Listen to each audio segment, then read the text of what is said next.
Assalamualaikum warahmatullahi wabarakatuh. Pagi ini Khazanah kembali menyajikan kepada Anda embun-embun ilmu yang terpendam dalam luasnya Khazanah Islam. Pemirsa Khazanah, dalam ibadah sholat terkadang terjadi hal-hal yang membingungkan makmum, dan terkadang imam sendiri yang bingung. Lalu apa yang harus dilakukan? Dalam sholat berjamaah, makmum melihat aurat imam terbuka dari belakang ketika sholat berlangsung. Bisa jadi karena bajunya robek atau terlalu ketat sehingga tertarik. Apa yang harus dilakukan makmum? Dalam kondisi semacam ini, ulama kontemporer menjelaskan ada dua cara yang bisa dilakukan makmum. Pertama, jika memungkinkan, makmum maju kemudian membenahi pakaian imam atau menutupinya dengan kain yang lain. Kedua, makmum boleh membatalkan sholatnya dan keluar dari jamaah kemudian mengingatkan imam. Makmum yang mengetahui aurat imam terbuka tidak boleh diam saja dan tetap melanjutkan sholat, karena dia mengetahui bahwa sholatnya imam tidak sah dengan terbukanya aurat, sehingga bermakmum di belakangnya juga tidak sah. Wallahu a'lam. Kasus lain yang terkadang membuat bingung dalam sholat berjamaah yaitu kondisi ketika sholat berjamaah sedang berlangsung. Tiba-tiba imam teringat bahwa dia belum berwudu atau bersuci. Apa yang harus dilakukan? Dalam kondisi seperti ini ada tiga cara yang bisa dilakukan imam. Pertama, dia membatalkan sholat, keluar dari jamaah dan menunjuk salah seorang di belakangnya untuk menggantikan posisinya sebagai imam hingga sholat selesai. Sebagaimana terdapat riwayat dari Umar, Ali, Alqamah, dan Atha. Di antaranya adalah riwayat dari Umar bin Khattab radhiyallahu anhu bahwa setelah beliau ditikam Abdullah bin Saba, Umar memegang tangan Abdurrahman bin Auf dan menyuruhnya untuk menggantikan posisinya. Hadis ini diriwayatkan Bukhari. Tindakan Umar ini dilakukan di depan para sahabat dan tidak ada satupun yang mengingkarinya, sehingga dihukumi sebagai kesepakatan mereka. Kedua, imam boleh membatalkan sholat dan tidak menunjuk pengganti. Kemudian masing-masing makmum sholat sendiri-sendiri. Ini adalah pendapat Imam Asy-Syafi'i. Ketiga, imam menyuruh makmum untuk tetap diam di tempat tanpa membatalkan sholat.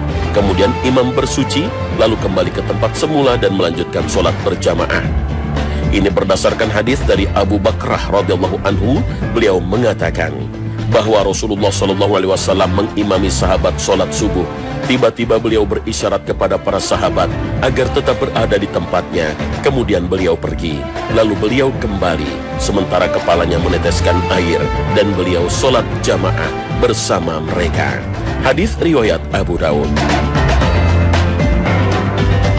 Terkait dengan hadis ini, Imam Abu Daud menuliskan bab tersendiri dengan tema bab orang junub mengimami sholat berjamaah karena lupa.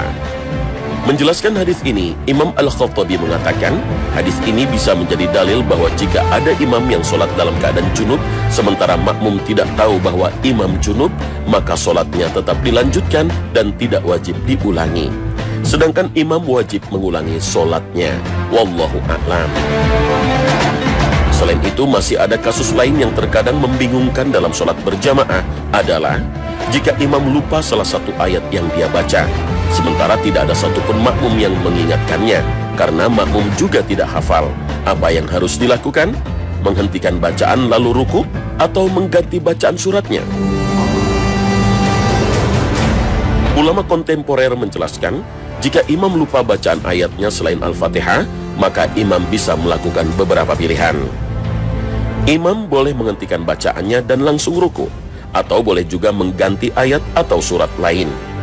Akan tetapi jika yang terlupa adalah bacaan Al-Fatihah, maka wajib dibaca semuanya dan tidak boleh ada yang salah atau lupa, karena membaca Al-Fatihah merupakan rukun sholat, dan sholat tidaklah sah jika rukunnya tertinggal. Lalu bagaimana jika yang lupa bukan imam, tapi makmum lupa membaca Al-Fatihah atau salah dalam membaca Al-Fatihah? Padahal tidak mungkin ada yang mengingatkan. Dalam kondisi demikian, sholatnya makmum tetap sah selama dia berjamaah bersama imam yang sholatnya sah. Hal ini berdasarkan hadis Abu Bakrah radhiyallahu anhu yang ikut bergabung ke dalam jamaah ketika Nabi SAW sedang ruku dan dia tidak membaca Al-Fatihah. Kemudian Nabi SAW mengatakan kepadanya, "Semoga Allah menambahkan semangatmu dan jangan diulangi." Hadis riwayat Bukhari. Ucapan Nabi pada Abu Bakrah ini maksudnya adalah jangan diulangi sikap buru-buru, karena Abu Bakrah datang sambil berlari untuk mengejar rukuknya imam. Berdasarkan hadis ini, mayoritas ulama menegaskan jika makmum lupa membaca Al-Fatihah atau tidak bisa membacanya, atau dia mulai ikut sholat berjamaah ketika imam sedang ruku, maka dalam kondisi ini sholatnya sah dan tidak perlu diulangi, karena dia tidak tahu atau lupa. Wallahu a'lam.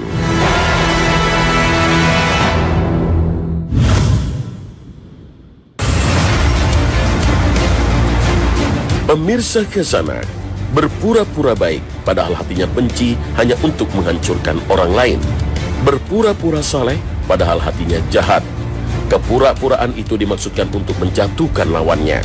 Dan masih banyak sekali perilaku seperti ini yang banyak kita temui di masyarakat sekitar kita. Inilah praktek kemunafikan yang sangat dibenci Allah Subhanahu wa ta'ala. Karena itu Allah Subhanahu wa ta'ala mengancam orang-orang munafik dengan ancaman azab yang pedih. Sesungguhnya orang-orang munafik itu ditempatkan pada tingkatan yang paling bawah dari neraka, dan kamu sekali-kali tidak akan mendapat seorang penolong pun bagi mereka. Al-Quran Surah An-Nisa ayat 145. Ibnu Katsir menjelaskan ayat ini. Sufyan As-Tsauri meriwayatkan dari Asim, dari Zakwan Abu Saleh, dari Abu Hurairah sehubungan dengan makna firman-Nya. Sesungguhnya orang-orang munafik itu ditempatkan pada tingkatan yang paling bawah dari neraka. Surah An-Nisa ayat 145, yaitu di dalam peti-peti yang dikocok-kocok, sedangkan mereka berada di dalamnya. Dalam ayat lain Allah juga mengancam orang munafik dengan ancaman yang mengerikan. Allah mengancam orang-orang munafik laki-laki dan perempuan dan orang-orang kafir dengan neraka jahanam. Mereka kekal di dalamnya. Cukuplah neraka itu bagi mereka, dan Allah melaknati mereka, dan bagi mereka azab yang kekal. Al-Quran Surah At-Taubah ayat 68. Lalu mengapa orang munafik itu mendapat ancaman azab yang sangat berat dan mengerikan dari Allah Subhanahu wa ta'ala? Syekh Nawawi Al-Bantani dalam tafsirnya menjelaskan kenapa orang munafik mendapatkan ancaman dan balasan yang sangat berat. Karena kemunafikan adalah sehina-hinanya kekufuran. Karena perilaku munafik merupakan gabungan sifat kufur dengan mengolok-olok Islam dan umat Islam dan juga menipu mereka. Karena saat mereka berpura-pura menjadi muslim, mereka dapat mengetahui rahasia umat Islam, kemudian memberitahukan rahasia tersebut kepada orang kafir. Oleh sebabnya, ancaman dari Allah kepada mereka berlipat ganda, bahkan lebih parah dan keras ketimbang azabnya orang kafir. Masalahnya, praktek kemunafikan itu di masyarakat sangatlah luas dan bermacam-macam. Misalnya dalam kehidupan sehari-hari, ada saja orang yang berpura-pura baik di hadapan orang lain atau temannya, padahal dia tidak suka dan benci. Apakah yang demikian ini juga termasuk perbuatan munafik? Karena fenomena ini banyak dirasakan orang. Lalu bagaimana jika berpura-pura itu hanya untuk menjaga perasaan dalam pergaulan saja? Apakah tetap disebut munafik? Jika berpura-pura hanya untuk menjaga perasaan dalam pergaulan saja, itu tidaklah masalah dan boleh dilakukan dengan alasan ingin menunjukkan akhlak yang islami saat berhadapan dengan orang yang akhlaknya buruk. Namun tetap dengan syarat, saat dia berpura-pura, di dalamnya hatinya harus tidak setuju dengan akhlak buruknya. Tapi jika maksudnya adalah niat yang jahat untuk suatu kemaksiatan dan melanggar syariat Islam, itulah yang terlarang. Dalam kitab Al-Adab Asy-Syar'iyyah, Ibnu Muflih Al-Hambali bertanya kepada Ibnu Aqil, "Saya mendengar firman Allah, tolaklah kejahatan itu dengan cara yang lebih baik, sehingga orang yang ada rasa permusuhan antara kamu dan dia akan seperti teman yang setia." Al-Quran Surah Fussilat ayat 34. Saya juga mendengar ada orang yang senantiasa bersikap apa yang nampak berbeda dengan apa yang disembunyikan dalam hatinya. Lalu bagaimana caranya aku tetap taat kepada Allah namun dapat terjauh dari kemunafikan? Ibnu Aqil menjawab, kemunafikan adalah menunjukkan yang bagus tapi menyembunyikan yang jelek, menutup-nutupi kejelekan dan menampakkan kebaikan dengan tujuan yang jelek. Adapun yang dimaksudkan Al-Quran Surah Fussilat ayat 34 adalah menunjukkan kebaikan dalam menyikapi yang jelek dengan tujuan yang baik. Sikap semacam ini terkadang dipakai Rasulullah SAW dalam mendakwahi sebagian orang yang jahat dan berperangai buruk dengan tujuan berlindung dari kejahatannya. Imam Al-Bukhari mencatat dalam sahihnya hadis Nabi SAW dari Aisyah radhiyallahu anha. Saat itu ada seseorang meminta izin untuk bertemu Nabi SAW. Ketika melihatnya, beliau mengomentari bahwa orang tersebut adalah sejelek-jelek saudara sekaum, sekabilah, dan seburuk-buruk putra kaum kabilah. Namun ketika orang tersebut duduk, Nabi menampakkan wajah yang ceria kepadanya dan bergembira menyambutnya. Setelah orang tersebut pergi, Aisyah radhiyallahu anha berkata, "Wahai Rasulullah, ketika melihat orang tersebut engkau mengatakannya begini dan begitu, tapi engkau menampakkan keceriaan kepadanya dan bergembira saat menyambutnya." Kemudian Rasulullah SAW bersabda, "Wahai Aisyah, kapan engkau mengenalku sebagai seorang yang banyak berbuat al-fahsh, keji? Sesungguhnya seburuk-buruk kedudukan manusia di sisi Allah di hari kiamat adalah orang yang ditinggalkan manusia karena berlindung dari keburukan ucapannya."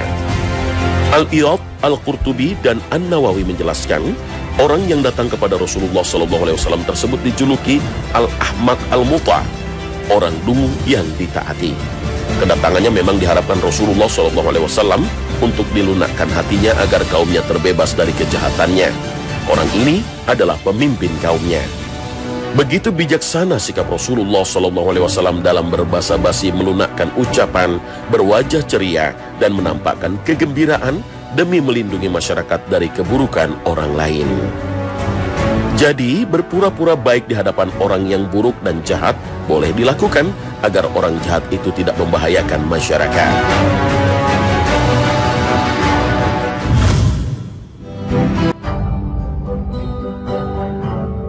Pemirsa Khazanah, di masyarakat sudah banyak terdengar ungkapan selama janur kuning belum melengkung, pantang untuk menyerah.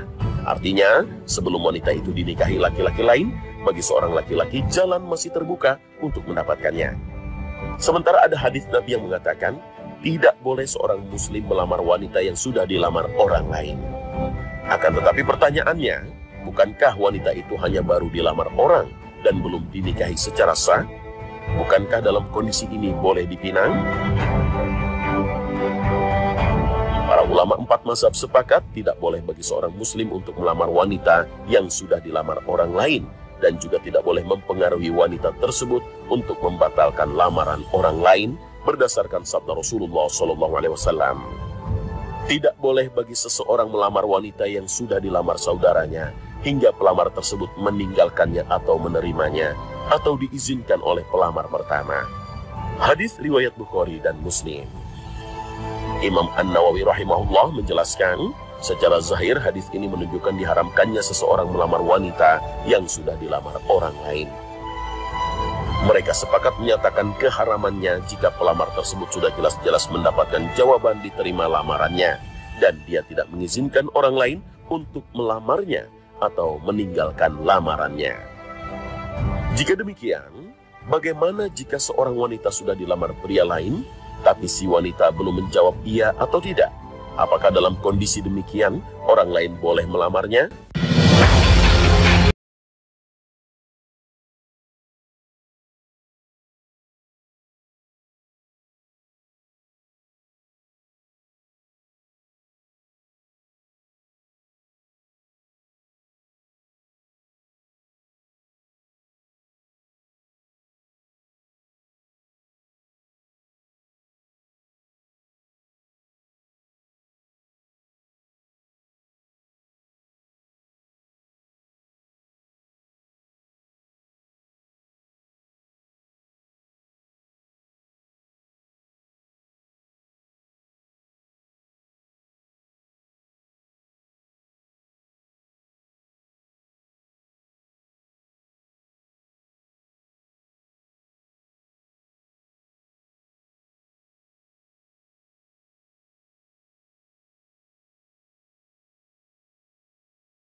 lakukan, tapi memiliki bobot pahala yang luar biasa.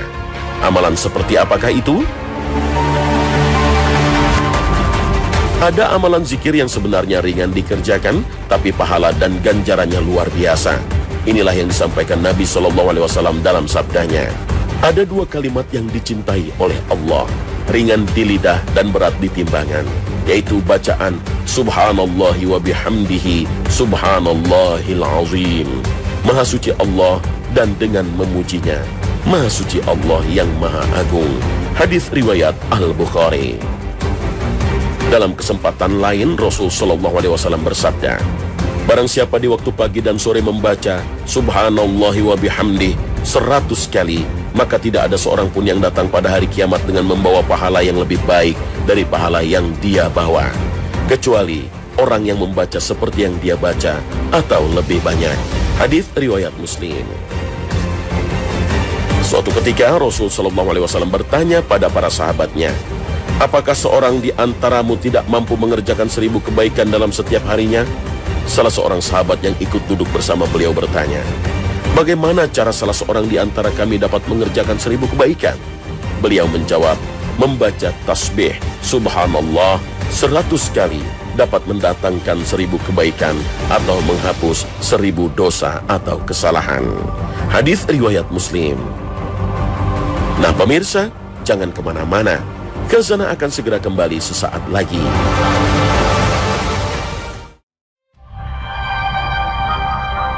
Istri Nabi, Juwairiyah binti Al-Harith radhiyallahu anha menuturkan bahwa pada suatu pagi Nabi SAW keluar rumah untuk melakukan sholat subuh. Waktu itu Juwairiyah ada di tempat sholatnya. Ketika Nabi datang kembali setelah melakukan sholat duha, Juwairiyah masih duduk. Nabi berkata, engkau masih tetap dalam keadaan di waktu tadi saya tinggalkan. Juwairiyah menjawab, iya. Nabi SAW lalu bersabda, sejak meninggalkanmu tadi, aku mengucapkan 4 kalimat sebanyak 3 kali. Andai kata kalimat-kalimat itu ditimbang dengan kalimat-kalimat yang telah engkau ucapkan hari ini, niscaya kalimat-kalimat yang aku ucapkan itu akan lebih berat daripada yang kau ucapkan. Kalimat-kalimat itu ialah Subhanallahi wa bihamdihi adada khalqihi wa ridha nafsihi wa zinata arshihi wa midada kalimatih. Maha suci Allah dan dengan mengucapkan puji-pujian padanya sebanyak bilangan makhluknya, sesuai dengan keridhaan zatnya, seberat timbangan arsy-Nya, dan sebanyak kalimat-kalimatnya. Hadis riwayat Muslim. Rasulullah SAW juga mengajarkan pada kita dalam sabdanya, barang siapa mengucapkan La ilaha illallah wahdahu la syarikalah, lahul mulku wa lahul hamdu, wa huwa ala kulli syai'in qadir. Tiada Tuhan melainkan Allah yang Maha Esa, tiada sekutu baginya. Baginya adalah semua kerajaan dan puji-pujian, dan Allah adalah Maha Kuasa atas segala sesuatu. Sebanyak 10 kali, maka ia adalah sebagaimana seorang yang memerdekakan 4 jiwa dari keturunan Ismail. Hadis riwayat Bukhari. Selain bacaan-bacaan tasbih, dalam zikir Nabi SAW juga menganjurkan untuk membaca istighfar, lalu bersabda, barang siapa yang rajin beristighfar, maka Allah akan berikan jalan keluar setiap ada kesulitan. Allah berikan penyelesaian setiap mengalami masalah, dan Allah berikan rizki yang tidak disangka-sangka. Hadis riwayat Abu Daud. Rasul SAW dalam sabdanya juga mengajarkan pada kita, barang siapa yang memintakan ampunan bagi kaum beriman lelaki dan perempuan, niscaya Allah akan menuliskan baginya kebaikan sejumlah lelaki dan perempuan yang beriman. Hadis riwayat Tabrani. Inilah sekelumit dari sekian banyak bacaan zikir yang ringan diucapkan tapi berat di timbangan. Bacaan-bacaan zikir inilah yang seringkali menjadi kejutan-kejutan yang terjadi di akhirat kelak. Nah pemirsa, sampai di sini akhir perjumpaan kita hari ini. Semoga Allah Subhanahu wa Ta'ala senantiasa memberikan hidayah dan taufiknya kepada kita. Amin ya rabbal alamin. Terima kasih atas perhatian Anda. Wassalamualaikum warahmatullahi wabarakatuh.